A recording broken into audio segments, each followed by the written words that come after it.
Welcome to the latest edition of the SemiConscious podcast. I've been talking to Stuart Cording, the host of the Electronics Reporter YouTube channel. Stuart's got some really interesting thoughts about the future of the media for electronics engineers and the way that traditional media are changing in order to reach this new audience. I think you're going to love it. Enjoy the podcast.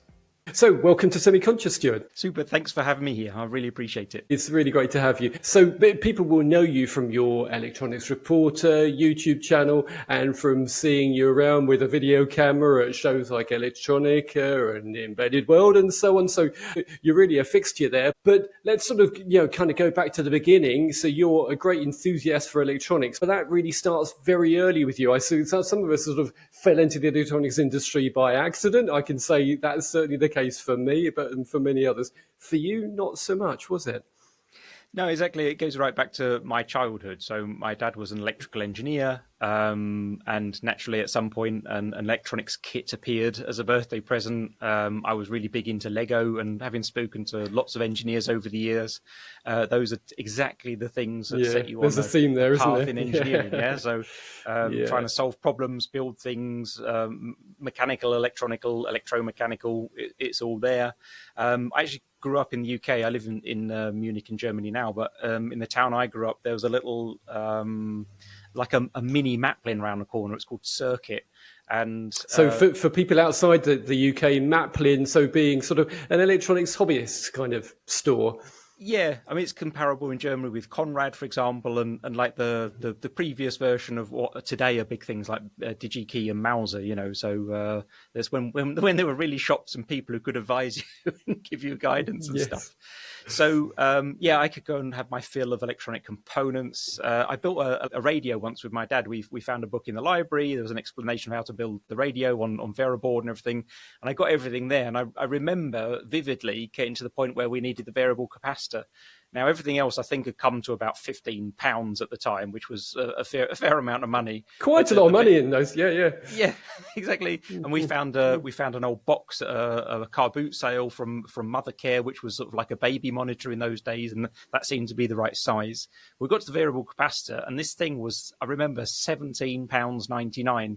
My pocket money just didn't reach for that. Wow. And my dad, we're standing there, and I'm thinking, oh my God, how am I going to finish this project? I'm never going to be able to build this radio. And my dad whipped out his wallet and bought it.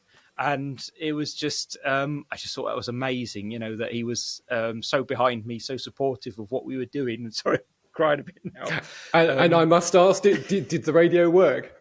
It did. I still have it. It doesn't work anymore, but I still have it today. Yeah. And that was brilliant. And one day my dad came home with a plastic bag and said, "Oh, my mate at work has given me these," and I still have them today. This is Everyday Electronics from 1971, November, the first issue, which came with a Verboard, which was obviously used. And it's interesting to see what was there in the day. How to build a record player. Records and amplifiers, record players and amplifiers were expensive back then. People were interested in building them themselves. There's a Home Sentinel where you can use as an LDR to measure the light level, and when it gets dark, it turns a lamp automatically, so as it looks like someone's at home. So like the original sort of Google Nest thermostat, whatever. Exactly, yeah. I mean, things we have today, but without the Wi-Fi, without the Bluetooth, and whatever else it gives, So I used to get the Maplin catalogue. In those days, you got a big printed catalogue like you also did with RS and stuff. For me, I just read it. It was a book. I learned what connectors go together.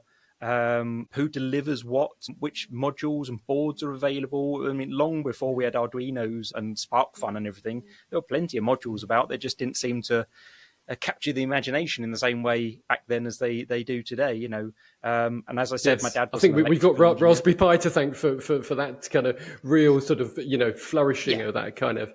Absolutely, board thing for people who are learning. Yeah, fantastic. Exactly. So that really is the classic sort of engineering sort of origin story, isn't it? Of someone who's sort of doing it as a child and doing that kind of that fiddling, that making, and there is born the engineer.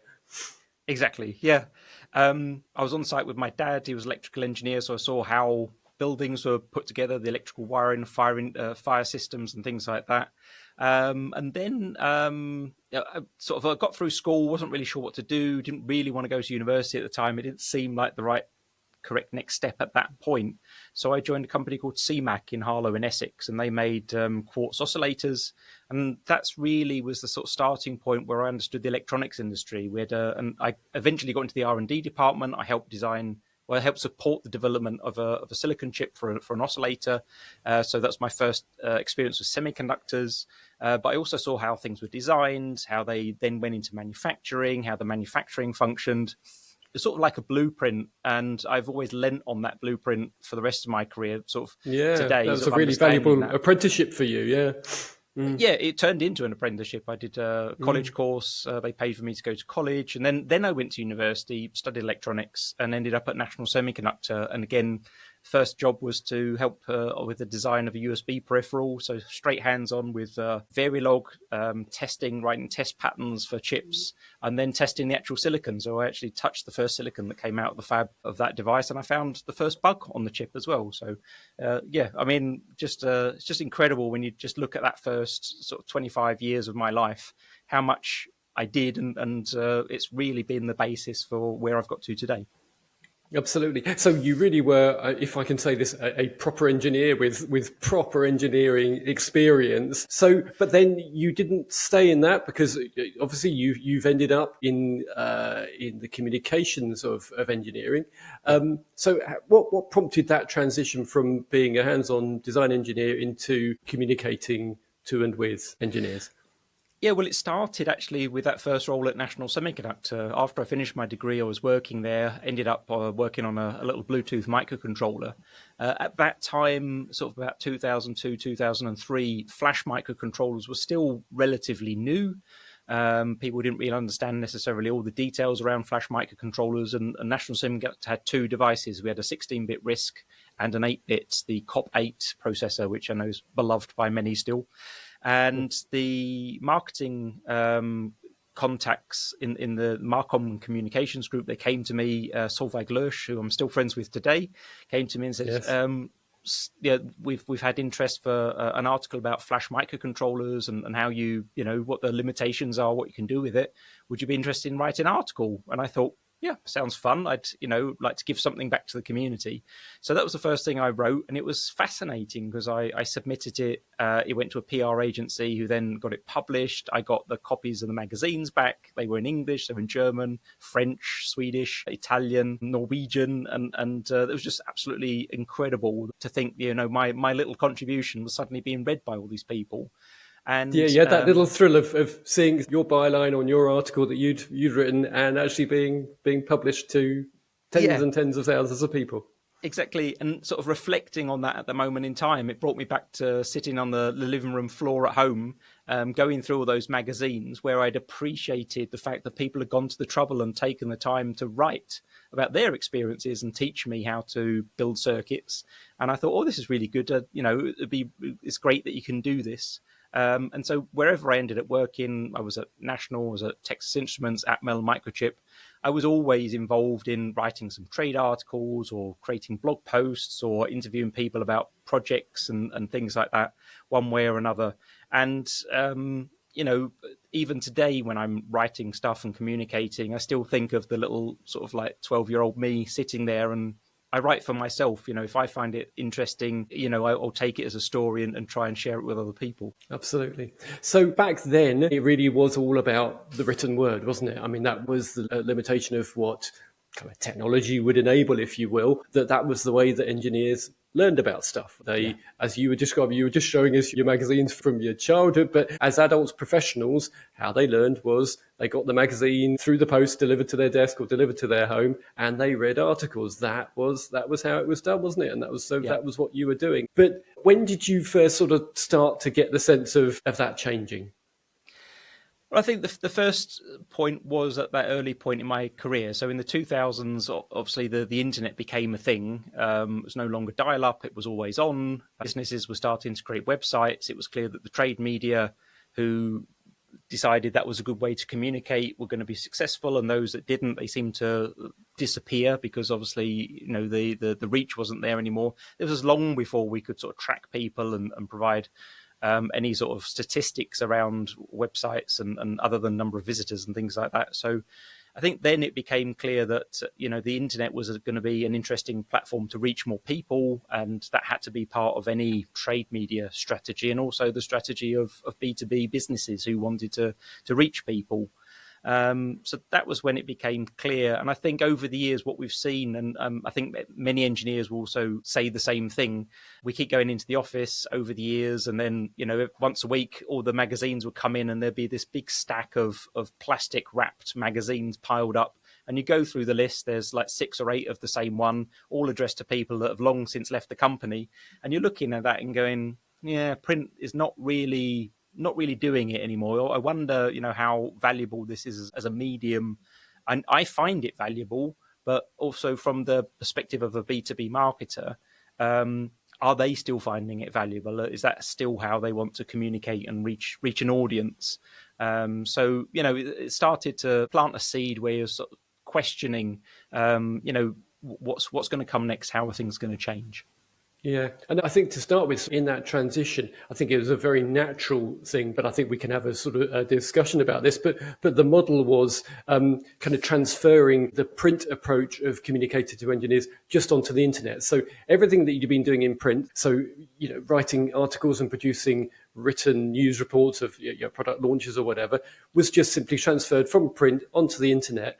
And for a while, people were thinking, well, actually, is that the best way to consume this kind of information? Because there was a question about, did people want to read large amounts of text on a computer display screen? Yeah.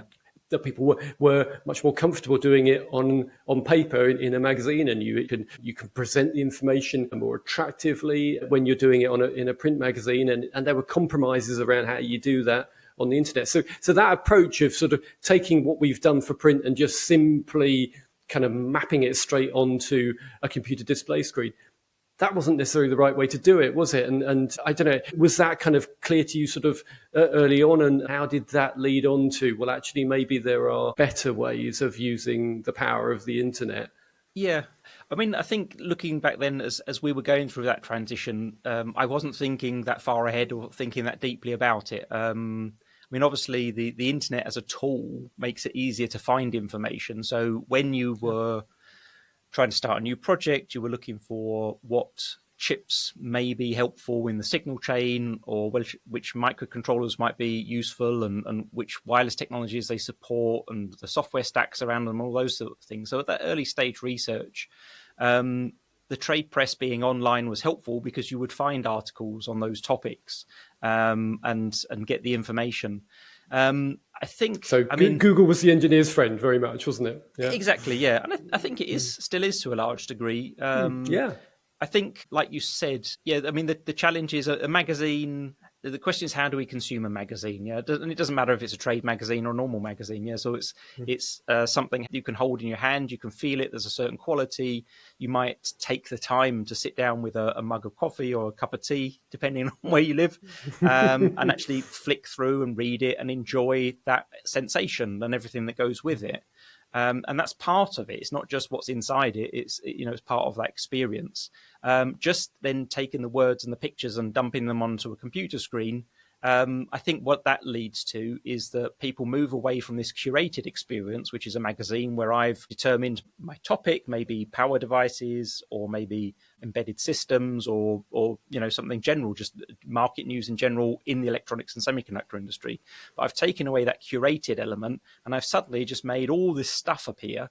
And through the landing page, I sort of curated a little bit and provided some guidance as to what information I have as a publisher.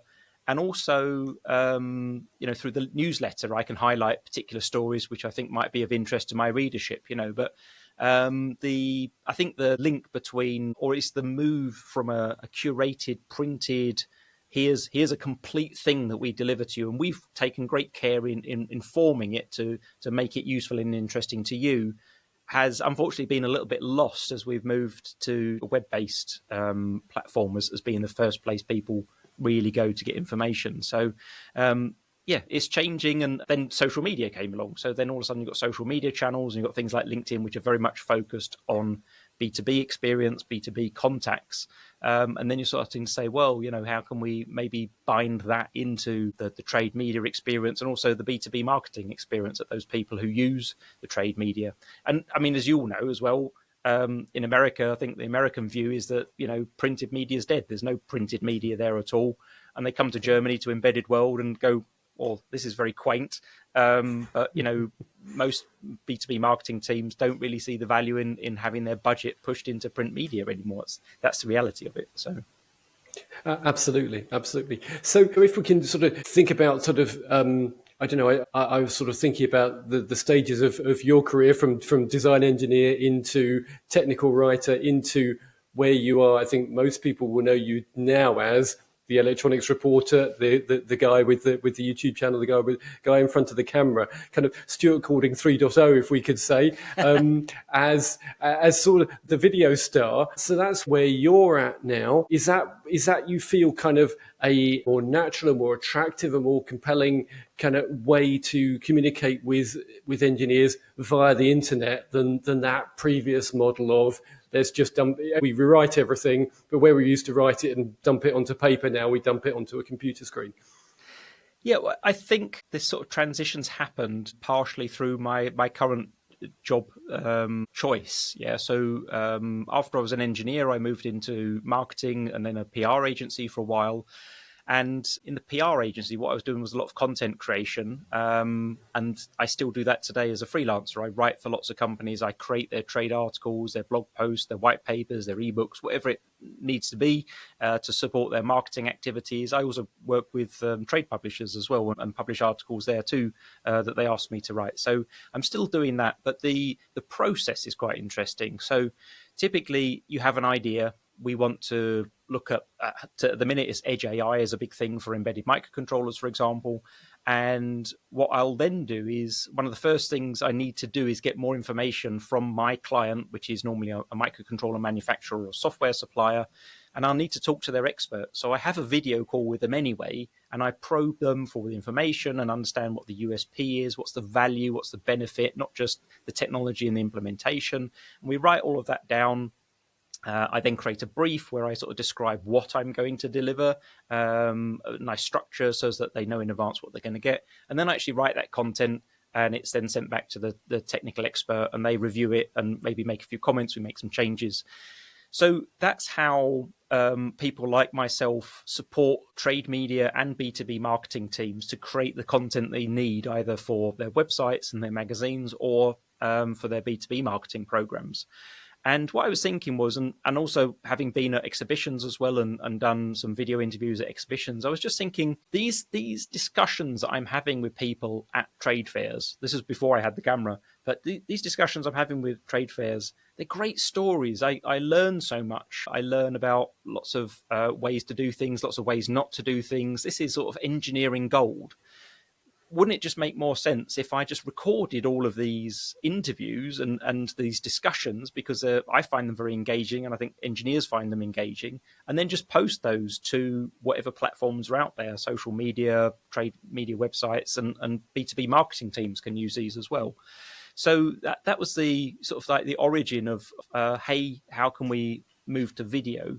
And I think the other thing we need to talk about is also the changing social media landscape. I mean, as you know as well, we're doing a video. That's probably not something we would have sat down and done even 3 or 4 years ago. Absolutely, we know that the demographics are changing. You talk about Gen Z and everyone turns their nose up and sort of shrugs their shoulders and go, oh, there's no hope with them, is there? But the reality is Gen Z is no longer the kids at the skater park anymore. Gen Z are already working alongside you. Gen Z are already in the teams that you're talking to when you go and discuss a new project or working in the B2B marketing team. So the new design engineers are the TikTok generation. Absolutely, yeah. They're on their phones. They're looking at videos. They grew up with videos, and they're in their late 20s now. That means in the decade we have coming, they're going to be moving through their 30s, and then naturally going to be taking on, if they haven't already, decision-making roles. They're going to be the project manager. They're going to get their first project or be responsible for a group of people. They are going to be decision makers, and you will have to have some video in some form Yeah, you need to figure out what that is. You need to try the medium and give it a go, but you need to be doing that in order to be able to reach them and make them aware that you exist. Absolutely. So you've been, a pioneer in this, and you've sort of got early into it and been very visibly someone who's embraced video as a way of communicating with engineers. What have you learned about sort of what works and what doesn't when you're kind of communicating to an engineering audience, which I think is a little bit different from, if you like, the scale kind of consumer influencers that we might be aware of dealing with, I don't know, cosmetics or culture or whatever it might be. It's an engineering audience. So, yeah, what works there? Yeah. I think for the engineering audience especially, I mean, I think this applies across the board, but for engineers especially, it needs to be authentic. Yeah, it's I think the person fielding the questions, the person introducing the topic, it helps immensely when they are cut from the same cloth and they come from the industry and have experience. They know what the issues are that engineers have. They know the sort of questions they want answered, and therefore we're able to create interesting, compelling videos that people sit and see and go, "Oh, these people know their stuff, and I'm really learning something from this." So I think authenticity is the crux of the whole thing. So that sense that engineers can smell it when the interviewer is just reading a script rather than understanding the real meaning of the words that they're saying. Yeah, exactly, and it's also, they always say that engineers can smell marketing bull from a very long distance away. Yeah, so that's important. I think upskilling was also important. I didn't just suddenly decide, I'm going to run around with the camera. I thought, well, I don't want to look like an idiot in front of a camera. So I went and did a TV presenter course, So I met some guys that used to work on QVC, the shopping channel, for example, and spent a whole week with them. I've been back again to sort of polish my skills. I know what I'm supposed to be doing. I know how I'm supposed to present myself. I'm still learning, but you've got to take the time to do that if you want to learn how to do that. This is a skill, the ability to, you and me, before we did this today, we've sat down and had a brief exchange, just as any two journalists would do, as anyone would do in terms of preparing for something. We've thought about the questions we want to ask, and we've done that in a way that will create a nice story arc. We've thought about the story we want to tell as well, and how we thread all those bits together. And so there's a lot of podcasts out there. There's a lot of videos, especially from the US. What I find is they do really long, rambling podcasts where two people sit in a room and just riff for ages. I don't find that compelling. I don't know. Yeah, maybe it's compelling to the American audience, and therefore it's a cultural thing. And if it is a cultural thing, then obviously here in Europe, we need something culturally appropriate here as well. So yeah, be authentic, match the culture of the people that you're trying to reach out to, and be informative, create great stories, things that people sit down and say, I'm going to take the time to watch this while I'm having my breakfast, or I'm going to listen to this in the car on my way to work because it's the right length and I feel informed afterwards. And you're very present on LinkedIn as well as on YouTube and elsewhere. Are there particular kind of formats that work better than others? I mean, we're here having quite a long discussion because we wanted to cover the topic in some detail and do it justice. On LinkedIn, tends to be much shorter kind of videos. Is there sort of any kind of rule of thumb there about kind of the kinds of formats, short, long, interview, direct to camera, whatever, as to what works well? Yeah, I think the biggest problem is that unfortunately you have to do absolutely everything. There is no one size fits all. So let's look at LinkedIn to start with. So my preference on LinkedIn is to start with a live stream video interview in this format. So this is this horizontal landscape format that we've got at the minute. The reason for doing that is that it's easy to set up. By doing it live on a platform like LinkedIn and others as well, YouTube and all the others support it, you can actually encourage the audience to send questions in. So not only is it my show or my customer's show where we've figured out what the story is and got all the questions ready, we can also start to build a community and get questions from the people who are really interested in that topic and have real challenges that they're looking for solutions for. So I think that's a really good starting point. From there, I think the next step is to then chop out the most critical and the most interesting parts of those interviews and turn them into shorts. Now, by doing that, we've obviously got to go to the portrait format, so the vertical format.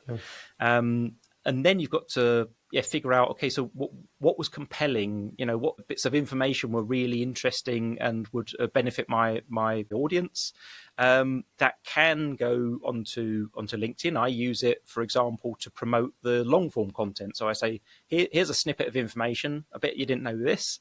And by the way, there's a link to the long version of this video if you'd like to know more. So that's part of the process of promoting what it is you've already done and keeping the story going for a few more weeks as well. So I think the most important thing of content marketing, which is what you'd sort of describe generally what I do, you really need to take a nice big piece of content and then squeeze as much out of that content as you can. TikTok, you can also try. Instagram, you can try. Sometimes you need this like 9 to 16. Sometimes it's the 5 to 4. Or 4 to 5 format, depending on the platform. But there's no one size fits all, and it's a case of addressing everything. Older engineers prefer long form content. They like to take their time. They probably jump straight in with the live stream or watch a recording of it. The younger generation, they want to be able to flick through stuff and learn who you are through short snippets. And when they're ready, they'll come and find your website, or they'll search for you or follow a link. And we know there's lots of research as well. Although people think Gen Z is, can only concentrate for a few seconds on a video and all the rest of it. Actually, as they're doing that, they're sort of forming an opinion. And when they want to, they will then come to, say, a trade media site and read long form content. So take that long form video that you've done, take the transcript of it, which is easy to create now with artificial intelligence tools and all the rest of it, and then you can create a nice written piece. And then again, you look at that and go, oh, maybe there's some insights in there we can turn into a blog, and then I've got a blog for my website, and so it goes on. So it's again looking at what you've got and then keep squeezing it and squeezing it and squeezing it, and to create lots of different content pieces. And there is, it takes time. A B2B marketing to person and also trade media, they're going to have to take some time to figure out what works, what's engaging, and you might have two different types of content on the same channel just because two different demographics respond differently to it. So, it's a lot of effort and a lot of work, but you can make your life easier if you take that repurposing approach. Absolutely. So really some wonderful insights there into what you've learned from your experience. I described you sort of early on as a pioneer, being one of the first really to embrace video in particular as a way of communicating with engineers. What's your sense about where the electronics industry is in its evolution towards this new way of communicating with engineering audiences? You've been sort of, at least one step ahead. How's the industry doing with adapting to this new world? Yeah, honestly, not well. I think, the first and foremost issue is that if you walk up to somebody and say, would you do a video for us? Their answer is going to be no. Engineers aren't comfortable. They're typically not extrovert in any way, shape or form. And if you just walk up to them and say, can you be in our video? It's unlikely they're going to say yes. They're just, they're not their thing. And especially in Germany, for example, where we have very strong data protection laws, people often, don't like to put their face onto social media. They don't want to be seen anywhere in the world. So there's some cultural issues as well in some parts of the world where, people just don't want to be in front of the camera. I mean, you notice it probably the same as me when you watch UK TV and they interview someone on the street. They give their opinion on whatever happened on a car accident or something, and say, oh, isn't it terrible? And then they sort of toddle off down the road. And yet, you can walk up to anybody in the US, and they don't even have seen the crash. Yeah, you ask them, so what happened here? And this person just seems born to be a TV presenter and deliver this huge monologue and explanation of what happened and what the impact could be and how things could be improved. It all just appears. Yeah, so that's sort of a first challenge and a reason why video isn't being grabbed by people. I think the second thing is also people just they've been used to the fact that if they wanted an image film, which is typically most people's experience with video, that was immediately 10 to 20,000 euros, or the same trade fair. You pay 5 and required the services of a really specialist video production company, and exactly, and made it less accessible. Yeah, they're worth their money. Okay, is that it's not that the cost is too high. They are worth every penny you're paying them for. But without a plan as to why you're doing it and what you're going to do with it, there's very little visible return on investment. If we do a nice video of the stand at Embedded World, and a couple of a couple of interviews with some people, and we show a couple of demos and things like that. If you just then post it on the website or post it on social media, nothing's going to happen. It's not going to push the needle in terms of the things that marketing teams are looking for, which is to encourage more people to sign up to the website and get the newsletter, or make it a sales inquiry, and all of these sort of the pipeline stuff. Evaluate a product, buy a board, whatever. Yeah, exactly. Yeah. So if you don't have a plan as what you're going to do with the video, because you don't have a clear marketing strategy, or you have a marketing strategy, but you sort of struggle anyway to get content to deliver your content, your marketing strategy, then video just seems like trying to fly to Mars. It just seems exorbitant expensive, and stuff customers do, or the competition does, that earns 10 or 20 times the amount of money we do in a year. So I think that's the thing. But the reality is it's not true. I mean, every TikToker just uses their iPhone. There's a great guy called Mark Gaisford on LinkedIn who shows people how to use their iPhone, and you can do a video and then you can edit it on the phone. You can do all of those things. And I think, but in the context of B2B, and he's more sort of like a self-employed person. I think in terms of B2B, you've got corporate structures, you've got an image to maintain as well. You need to sort of make sure those bits are also in place as well. So you want a little bit more control than all your engineers just sitting there with an iPhone and recording what they're doing today. But all the same, there are ways of implementing it exactly as we're doing it today, in order to get that knowledge and bind video into your marketing strategy, or add it to your trade media portfolio. Yeah. So is it a bit that the kind of the electronics industry, sort of the marketing teams, are a bit still within the paradigm of where they used to be with originally with print marketing, print-based marketing, where it was all about the written word, and that paradigm kind of just needs to shift? I don't think that's necessarily the case all the way across the industry. So, I mean, there are some companies who have very advanced marketing machines. Yeah, they've really made use of the automation capabilities. So I think maybe to sort of step back a bit and explain how these marketing organizations work. You've got sort of, if we've got $1 billion company, or a multi-100 million company, they've got a marketing team, and they've got a strategy and a plan as to how they want to address their market. And in terms of sort of getting out there and reaching people, they've used things like HubSpot, which allows you to track where people have been, and then sort of place appropriate advertising on a page, or suggest something in a newsletter that's appropriate to the person. They know when you're on the website. I know of semiconductor vendors that basically, after you've registered on the website and you've visited it 2 or 3 times to research different components, they can relatively accurately tell what application you're building. They know if you're building a windscreen wiper, or a BLDC motor controller, or focusing on IoT sensors. Yeah, so just 3 visits is probably enough based upon all these analytics. The problem is these tools are brilliant for companies that have hundreds of thousands of visits to the website on a daily basis. Yeah.